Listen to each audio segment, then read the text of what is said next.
সন্দীপ ঘোষের ঠাই নাই, সন্দীপ ঘোষ হায় হায়, সন্দীপ ঘোষ হায় হায়, সন্দীপ ঘোষকে জানাই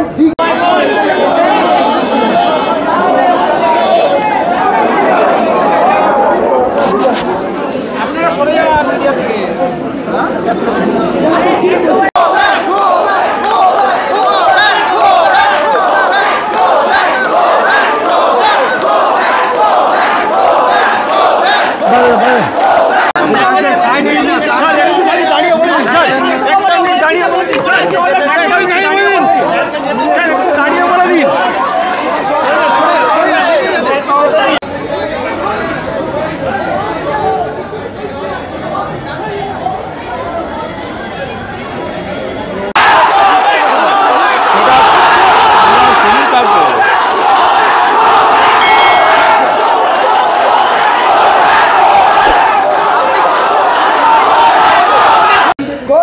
এই ধরনের যে ঘটনা, সেই ঘটনার তো প্রতিবাদ করতে তোমরা প্রত্যেক দিনই নেমেছো এবং আমরা জানি যে গতকাল প্রিন্সিপাল যে সন্দীপ ঘোষ তিনি পদত্যাগ করেছেন, তারপর তাকে এইখানকার প্রিন্সিপাল করে পাঠানো হয়েছে।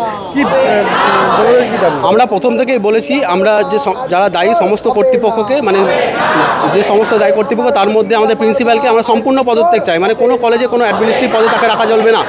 এইটা যে দেখা যাচ্ছে যে তাকে আরজিকর থেকে হটিয়ে সিএনএমসিতে প্রিন্সিপাল পদে আনা হয়েছে, এটা অত্যন্ত লজ্জাকর, একটা ধিক্কারজনক একটা ঘটনা। আমরা অবিলম্বে দাবি করছি সন্দীপ ঘোষকে কোনো পদে, কোনো অ্যাডমিনিস্ট্রেটিভ পদে রাখা চলবে না, তাকে অবিলম্বে বরখাস্ত করতে হবে। আজকে সন্দীপ ঘোষ যখন যোগদান করবে বা দায়িত্ব দিতে আসবে, তোমরা কি তাকে ঘিরে বিক্ষোভ দেখা বা তার ঘর তাড়া দেওয়া এইসব? আমরা শান্তিপূর্ণভাবে প্রোটেস্ট চালাবো, যাতে আমাদের কোনোভাবে সন্দীপ ঘোষকে আমরা আসতে দেবো না এখানে। না, আমরা ভেতরে ঢুকতে দেবো না, আমরা এখানে অবস্থান করব। তাকে যেতে হলে আমাদের ওপর দিয়ে যেতে হবে, আমাদেরকে মারিয়ে যেতে হবে।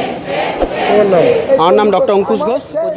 সঙ্গে রাখুন 24 ঘন্টা ইন্ডিয়া টিভি, দেখতে থাকুন সব জেলার সব খবর সবার আগে 24 ঘন্টা ইন্ডিয়া টিভির পর্দায়। নমস্কার।